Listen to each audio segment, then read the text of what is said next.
Ciao Colin, ciao Bambini, or as they say in wherever this is, hola, que tal? Wow. Yeah, it's a little different from the bookshelf, the green illuminated bookshelf. Yep. It's a little bit bathtubby because I shared the video with you, maybe I'll share it in the Telegram group. I've arrived at the Airbnb in Merida where I'm going to be spending the next month, because people have been asking, I will finish this fucking book for a start.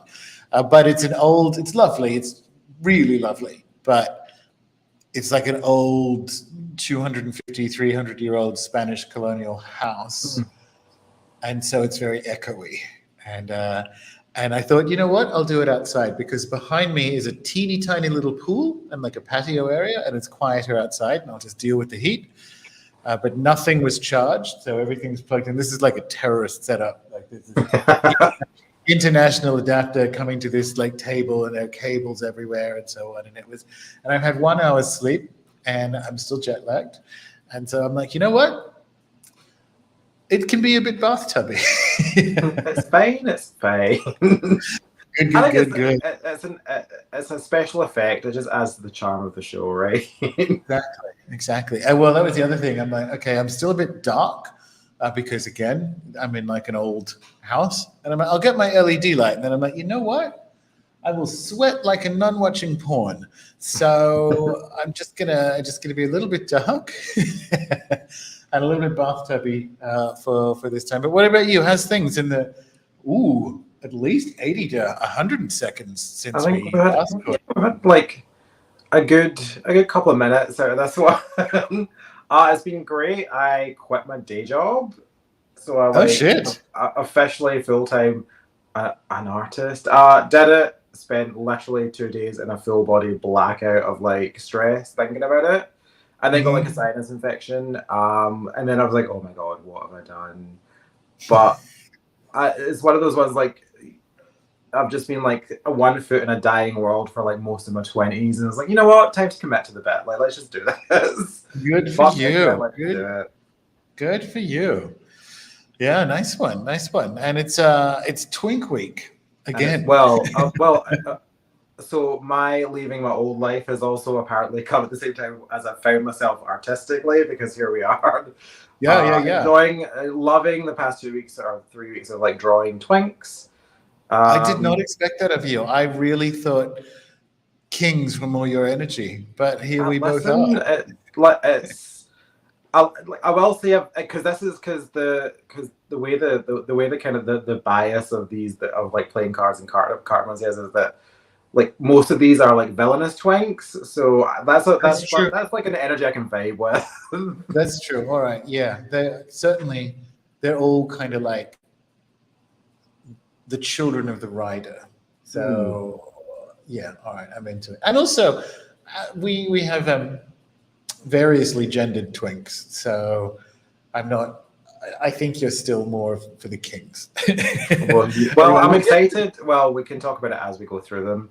But I'm excited to get to the kings, which is what we'll discuss at the end of the show, like who our actors are, what's going on. Yeah. And you have also, obviously, because the deck isn't done yet, you've also been working on some of the actual 36. And this is because of how my schemes work. The RuPaul card, number 36, that's the only reference, because for people in the chat, I haven't seen the last 2 episodes because I'm in Mexico. I have them available, and I'm watching them tonight in this Airbnb. That's what I'm doing with my first night in Merida, catching up on RuPaul, priorities, cultural priorities. Of course, yeah, as a white gay man. Hang on, where was it? This is coming back to the being jet lagged. Oh, yes. So if we jump to it now, what I thought, and this is going to be, I'm on the laptop, and I've had 1 hour sleep. So let's see how this turns out. The RuPaul card is set in Merida Cathedral. And so it's card 36. And the book is going to be finished here. And basically the project's going to be finished here on this side of things. So that's a little bit of my tricksy magic for you. But this is amazing. I might even embiggen it further so people can... No, I know what I'll do. Let me just jump to the next window. When you have your multiple screens, like a traditional farmer, when you have your 3 large LCD screens, All right, let me embiggen. This is embiggen now, right? If I do this and we scroll down. Yeah. Say yes, Colin. Yeah. All right, cool. So talk us through, because this was almost a complete redo, wasn't it? Do you know what it was? So we talked when we finished, when we did this show and revealed this card.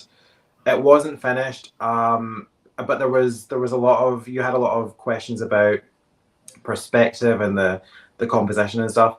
And then the show finishes, and then we go off and scurry into the shadows and start doing a little comments back and forth to kind of figure out what we're doing. And it was honestly, you randomly were just like, you know, the corpses, it looks too much like it's a dead, like an unalive skeleton, but we want like an undead skeleton, and we were talking, and you mentioned like spooky lighting, and that was really just all I needed to unlock it, because I was like, oh, okay, we need like Ghostbusters in the 80s lighting, like some cool shit. It's Skeletor. It is literally RuPaul as Skeletor. I love it.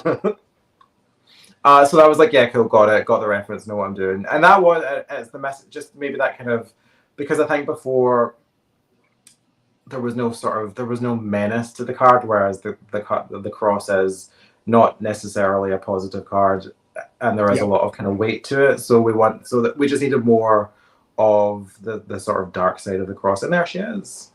Yeah, and it works because it was almost like the corpse was being propped up rather than actually some kind of actual parade. Yeah, I didn't have to redraw it. I had to redraw and relight it and everything. So it wasn't like a redraw, but it was like I had to basically go back a few steps and kind of just to get to where we wanted to be with it. And now I'm loving it. It's great.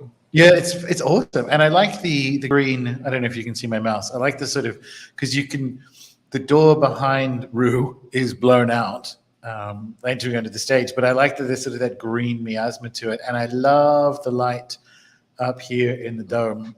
It's ended up being, which is the last card, right? Like you actually want it to be, you want them all to be good, but I'm really happy with it. Yeah. It's and look at everyone in the 36 picked the Crossroad as their poster. You losers. You could have had. Yeah, god damn it, guys. I love the Crossroads card. That's fine. That is more than fine with me. But yeah, I'm happy with where it is, and I think the only issue now is I didn't put the sort of, we're in the process of talking about the border and getting and sort of finalizing that, because last show we talked about how maybe we could do more to make the inset and the main image look like they're not just like slapped one on top of the other. So we've got some interesting things coming up with the border. You've been playing with that. I think I have to squeeze the pips for this and like into around the cross, because we wanted more the size of the cross. So that'll be a fun, annoying process for me to go through, but we'll have that for next show. I've had 1 hour's sleep. What is the inset for the cross card? It's club. No. It does, like if it's a minor and not one of our. Okay, cool. Doesn't matter. The point is, it can definitely, because it is the cross, it can certainly sit in front of the inset. And yeah, as you say, Six of clubs. Okay, there you go. And maybe is like a bit out of the border as well. The 6 of clubs is boring, so it can definitely go over that. But yeah, I'm happy with it, and it was one I was like, I just assumed, oh, it's just gonna be a cross, and here we have this kind of whole like comic book setup, which I enjoy, and it's given a lot of information. I think I've been sharing bits and pieces on Instagram, and people are kind of mentioning, oh, they didn't expect it to be like the deck, and then also be sort of so colorful. And it was like, neither did we, but here we are. Yeah, we started out with like 5 different. We literally started in the opposite direction. We thought we were cool. It was like, much to our surprise, it's a very colorful deck. It's funny you mention that, right? Because like these new these new like file images that you send that have the rounded borders on them to kind of look like cards with nothing else on them, they look like Hay House Oracle cards or something like really bright, really. And I kind of vibe. I'm vibing. It's cute. Yeah, this is cool. the curve, the sort of border there is when we go to print this. So for like a full bleed image, if you didn't have a border, that's like you draw to the edge of the line, the edge of the printing sort of beyond the edge of the printing line. So this is just what the image would look like without a border. Yeah, it's awesome. It's really cool. Let me tell you, not all the cards look so smooth that way because in the beginning, and this was like in the process when we started to change sizes and I started to realize that actually I'd want to have versions of just the artwork by itself, like to use as like portfolio stuff, but also just to have it there. So, but for the first 10 cards before we'd really settled on what we were doing, there's just like nothing where the insets are. So there's no like, I was like really cutting corners. I was like, I need to just get that shit on tape. Well, I was thinking about that this morning or yesterday. I had everything blended in together, right? Where for you in particular, like it's a really high volume thing that you hadn't done before. And it's kind of funny to start with like, shall we say, RuPaul down under quality level of quick drag, and then moving up to say RuPaul UK level of quick drag, and then finishing at a professional sort of American level of full drag. And it's kind of interesting that you think what corners can not like cut because of the weekly volume of it, and then kind of like getting into the flow as it happens. It's been fun to watch. It's definitely I'm a stronger artist than I was at the beginning, put it that way. There you go. Or rather, I'm more efficient.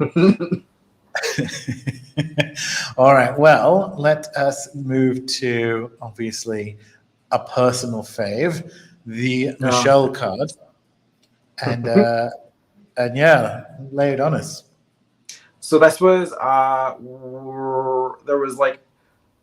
this was a card that was like an early favorite of people liked it, and people like the early version, like we'll call it the pre-HD 10 cards, and people liked what we were presenting, but then we changed the sort of size of canvas, and you can get more detail in, and you were always saying, oh, make the snake brighter. I never really clicked until I started looking at like all the ayahuasca inspired art that's like it's just this crazy psychedelic like colors that really shouldn't match that do, and everything kind of works. So I just like literally spent an hour like eating that with my eyes and thought, well, let's do that snake again. Let's try this snake one more time. And I like really good. I'm into like a psychedelic. It's coming from its own pocket dimension off on the side. It's kind of delivering all the little sort of shamanistic practices. Look at the little rug set up and stuff. I like it. Yeah, definitely. The snake is excellent. She's brilliant. I go in and out on the. Hang on, let me just jump. I go in and out on the emanations, I guess is the word I'm looking for here. I wouldn't mind seeing some, like I get it, but I wouldn't mind seeing something maybe without them, just with like the sky back, the sunset. Yeah.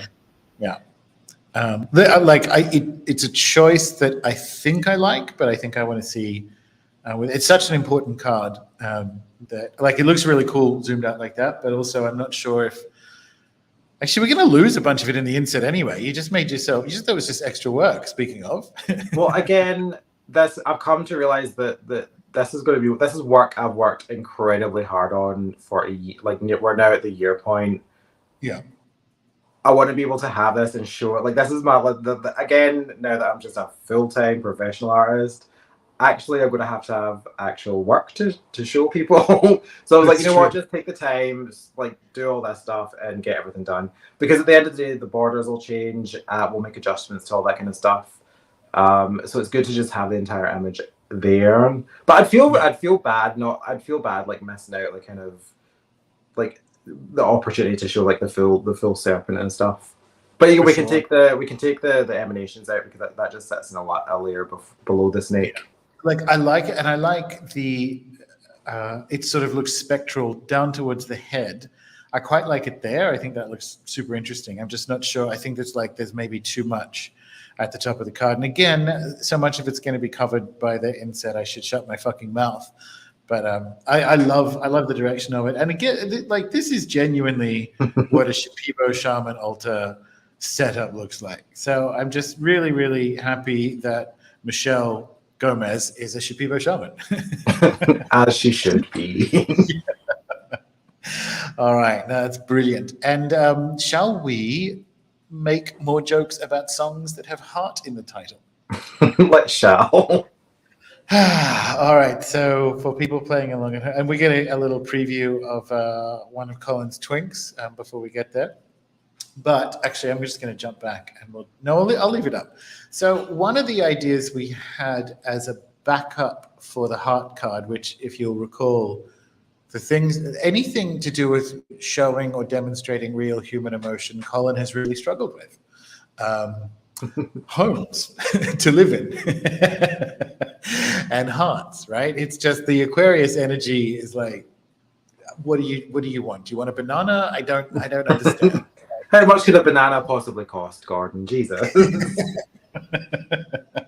So, and also, I mean, I'm just teasing there because the other thing that went with the heart card is that maybe the concept isn't something that fits as well in the deck.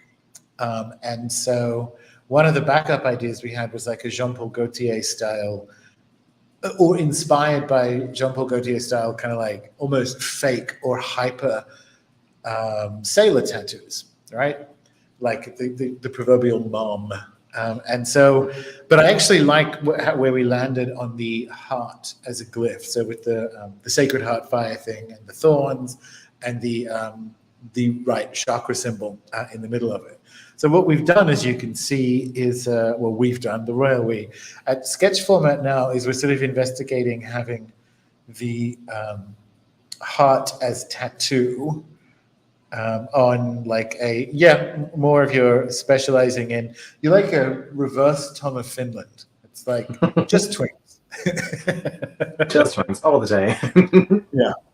I mean, this is a ripped Twink, it must be said, but anyway, so this is the kind of direction we're going to go in with the heart card. And one of the things we discussed, which is kind of fun, is that it will make it almost like a companion to the Clover card, which is also that sort of a little bit heightened close-up type situation. But that's sort of where we're at. Talk to us about it.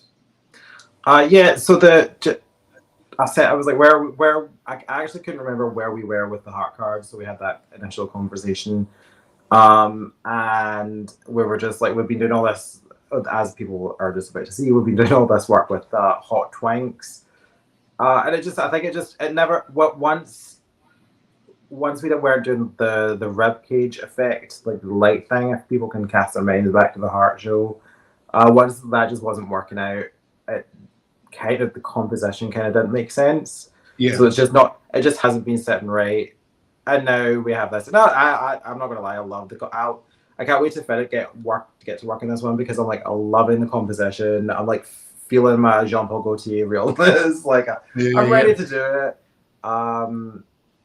And I think it's just gonna it works so much from what I've done so far. It works so much better with the inset, which I just think it's gonna be like a nice, hot, romantic card. Yeah, cool. It also has it's also a companion to the butt card, right? Like, so we actually have Twink in pieces across the deck, right? Which is weird because on Thursday night, I don't know if you saw it, this is grim news, but I'll share it anyway.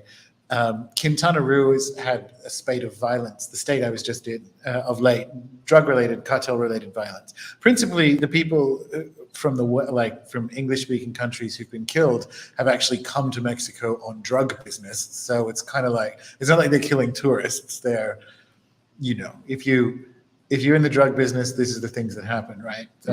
Anyway, so on Thursday, like 4 young men were dismembered, or their bodies were found dismembered in and around Playa del Carmen. And I'm like the only one left from the conference. And I'm like, ooh, Anyway, so we also have a Twink in pieces in our deck, where it all works out there. Yeah. But we joked like earlier in the shows that we were just going to rename it the Pink Narcissist deck. Like, and I guess we're kind of slowly but surely kind of reorientating towards that. But this one, like the whole point of mentioning all that was this, as you say, the composition wasn't right in the version 1 of the heart card, but it also, this fits better with the kind of like the literal cheekiness of the deck, right? So this actually belongs in that world. And so I'm pretty happy with the direction it's going to. It's early days for it, so we don't know. We were kind of talking about it. Probably it's going to look like a color tattoo and not like, or a full ink tattoo and not like have the energy beam stuff that we were doing in version 1. But the challenge is going to be how you make that one stand out, because what was so easy about the Clover card is that it's magic, motherfucker. So like it can like beam stuff. So that's where this one's going to get interesting, and it might be the case. Like maybe I really like the thorns, but again, just picturing it from a tableau perspective, you want to be able to see the heart shape fairly quickly. So that's the only thing that I have concerns about, like composition wise and taking it in this direction. I think is really fun. Yeah, I think we're definitely going in the sort of Moulin Rouge sort of direction that we were talking about when we were developing like the first run through of it. So I think it's gonna be good. Like I have a good feeling about it. And also this will be my entree into like just becoming a tattoo designer, I guess. Yeah, must diversify. All right, let me just jump on back. So anything else we want to say about the main deck before we move into Twink Town? Well, which is where my Airbnb is. Carry on. We'll talk about the cards we'll provide for the King selection when we get that to the next show. So yes, that's all for now. Good idea. Good idea. All right. So I just kind of I think these two belong together, and let's start with one that I've put together. Let's start with Mr. Malone here, which I love. I love this. It is perfect because it doesn't look, because he's kind of fatter than this, respect. So it doesn't quite look like him, but the tattoo of the diamond, it's bravo. This is this is just Twink perfection. He's adorable. And I kept the his braid that he has, because our Queen of Diamond has a braid. Which how did that work out? You know, like because Lucy Liu not known for like having a giant ponytail, but she has our Queen of Diamonds has this braid. But I kind of a view like, or my thinking was for both those parts was that that kind of elaborate hair design it's a sign of opulence. It's a sign of, oh look, I have several servants that can do this for me. So I just thought I'd keep that for both. Like it's the show off kind of like card, I guess. Well, the diamond cards are. So yeah. It's totally cool. Did not expect I would have so much fun with them as I did. Yeah, this is. But it's we kind of did like the celebrity inspiration thing just as a gay joke amongst us squirrel friends, right?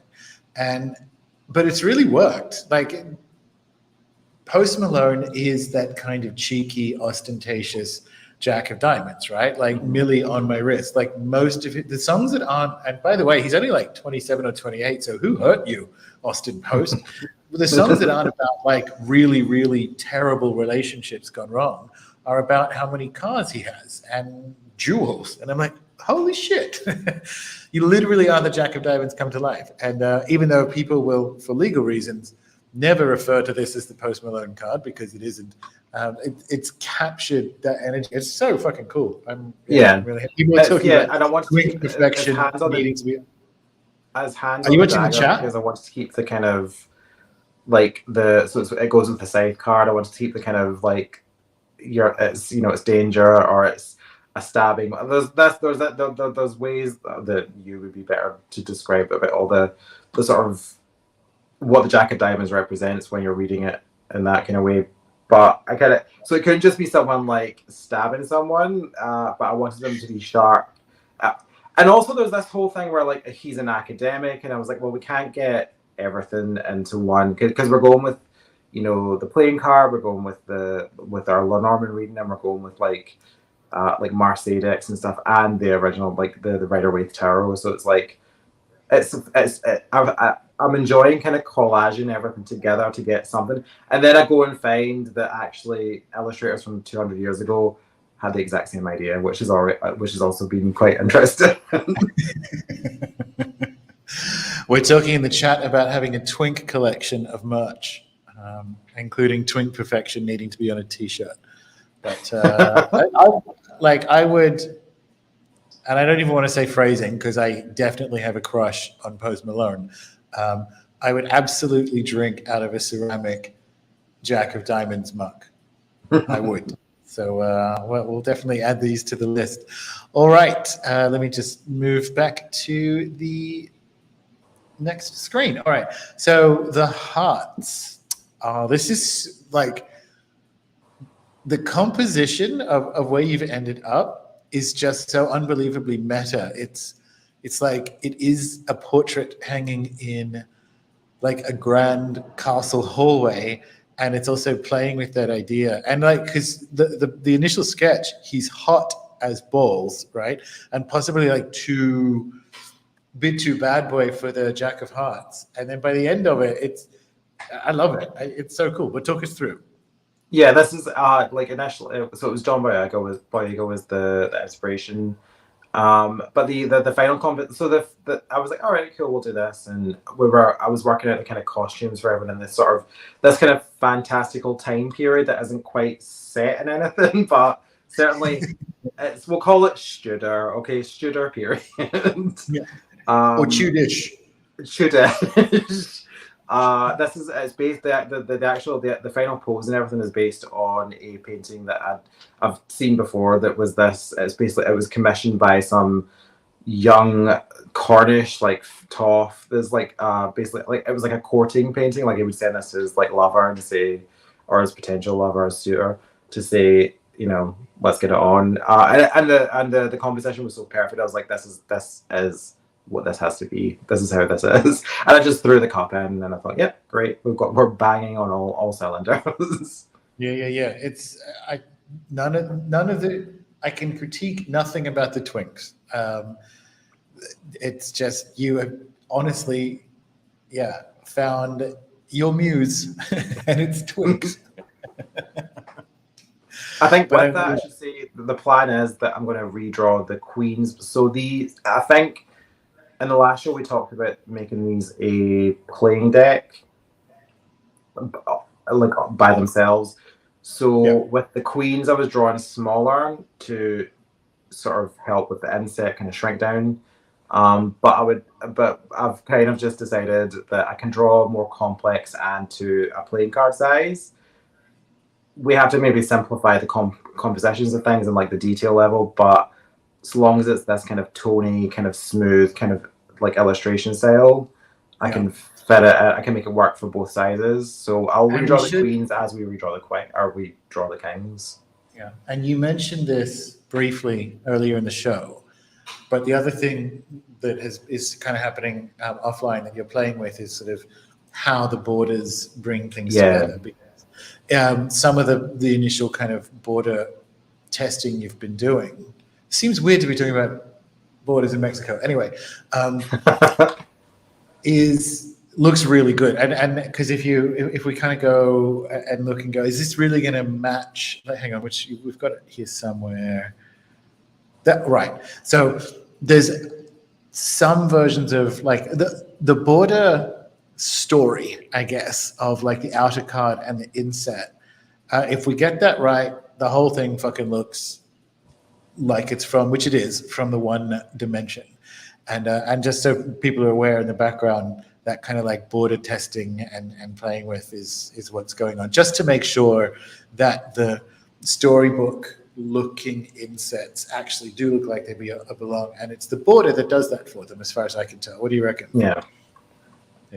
So I'm And I think happy that we left it on just a white border just in the early stages because we were still, again, this was like a black and white deck that was going to have like that was more just like that was more like a color theme that we just have left as a kind of as an indication of what the border is going to look like. But we've been like playing around with kind of gilded borders and all that kind of stuff, and it does make it actually works. Tones and stuff makes everything kind of meld together. So yeah, we'll see how that pans out for the king reveal. Yeah, excellent. Because that'll be a fun thing to show. And it's weird. It's just yet more, I don't want to say plagiarism, right? But like testing the kind of like borders from other cards on ours, and all of a sudden they look like cards, and that's good, you know.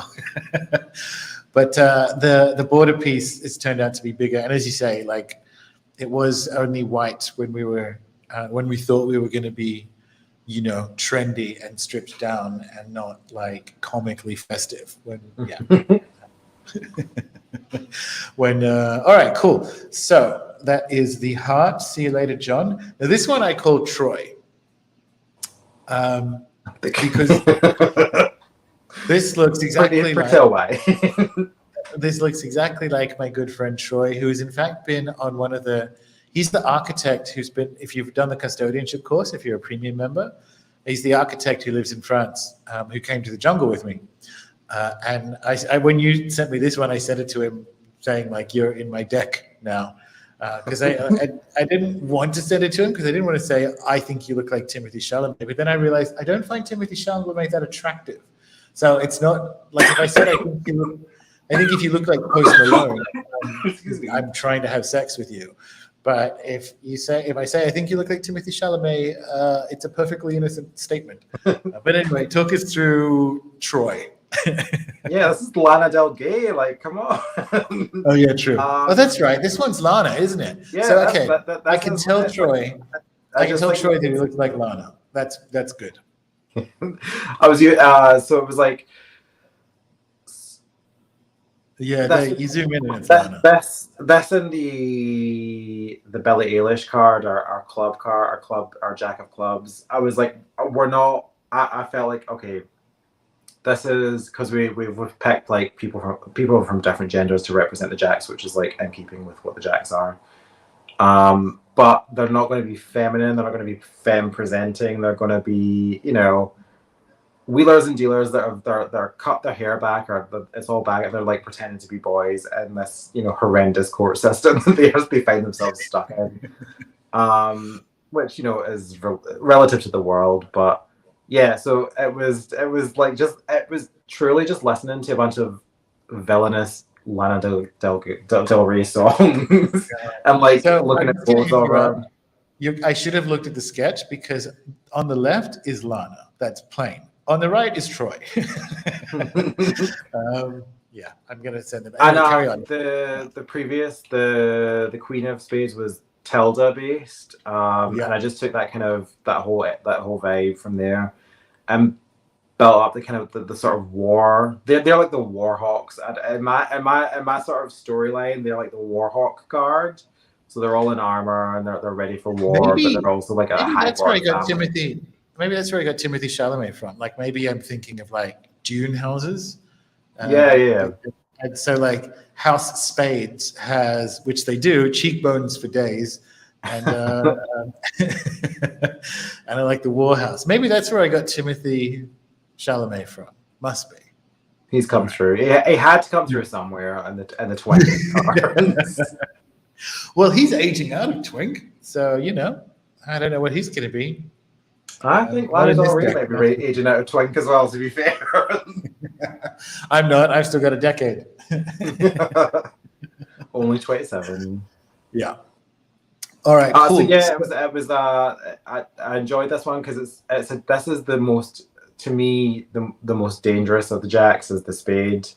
Yeah. And I kind of wanted that. It's the vibe is very Cruel Intentions, very like all that kind of stuff. A conniving, making it like just just a real bad one. Yeah, very good.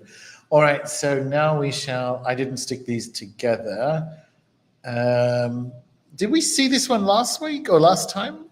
No, I think I sent you it. This was like very like I think this was maybe the first. This was the first Jack card that I worked on, so it was like the earliest sketch that I sent you. Yeah, gotcha. And here we go to the Jack O clubs, and I like this kind of the Robin Hood energy. It's palpable. Yeah. I looked at a bunch of like Victorian actresses playing Peter Pan like photographs as reference. Because I wanted to kind of match that outdoorsy kind of. We've got the wands, we've got the batons, and all that kind of stuff. So it'll be interesting to see how this plays back when I go to redraw the Queen of Clubs, our Nikki.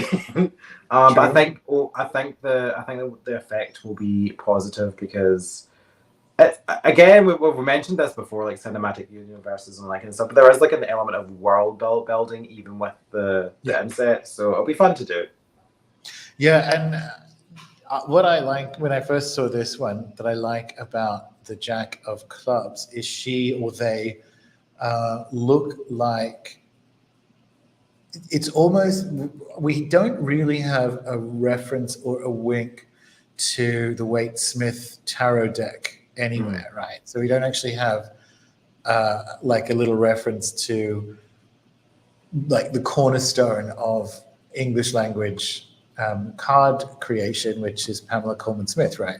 But this one feels like that. This has got some like Pixie, which was her nickname, energy, and I'm glad, right? So it's a subtle, like how she would put her friends on the faces of the court cards or what have you. We're kind of doing the same. It's like, to me, there's something about the stave that and the hat. There's some Pixie energy in this, which I think is really nice. I think that's a nice thing for like a card artist who is downstream from her to accidentally do. So well done. It was, and let me tell you, it really was. I was going from batons, and we were the Queen of Clubs had like the forest in the background, so I was going towards that kind of thing, and then realized like, oh, this is the Page of Wands, like, truly, and I it wasn't intentional, and it certainly I don't have the memory recall to just have like, and I just thought that's cool that I went in the same direction that they eventually ended up with. So yeah, it was nice, nice callback. Yeah, very good, very very good. Anything else we want to say about? I think Nikki is going to work in this house, in this. I think it's going to work. I think there's probably somewhere in between Robin Hood and like almost Wakanda from the Queen card that I think is going to work and it'll land. We don't want it to be, although she'd still be good at it. We don't want it to be like Nicki Minaj does Robin Hood. I would watch that just so much. But I think it's like the forest house. There's a leeway. Well, there's leeway because it's forest is this idea rather than a specific forest like Sherwood. So I think it'll all work. I think and the king will probably bring it together. But no, anything else? I'm really happy with him. I think you've done again. Twinks. Who knew? I like the idea that the Jacks are the ones that kind of solidified the style and stuff. Like it really is the underlings that really get that shit done in these kinds of worlds. Yeah. Well, speaking of, do we want to talk about the Kings or anything else you want to say about the Twinks before we move on? No, I think we're good for Kings. Let's do it. All right. So, daddies, have you had any thoughts? Well, we have the actors, which is Denzel Washington for the Hearts. The blowjob card. The blowjob card, yes. If anyone can, again, cast their minds back to when I just randomly decided that I would just do like inset sketches of like people getting blowjobs, and that was just how I was going to like put as a place marker. And I'll never be allowed to live it down. We had a Twink collection. We can have a blowjob card, like a blowjob mug. It would be rude not to. Yeah. So we had Denzel Washington as the King of Hearts, and hold on a second. Oh my god, we had RuPaul as the King of Diamonds, which I can't wait to do. And Daniel Craig as the King of Clubs, which is also excellent. That's a good choice. And Javier Bardem.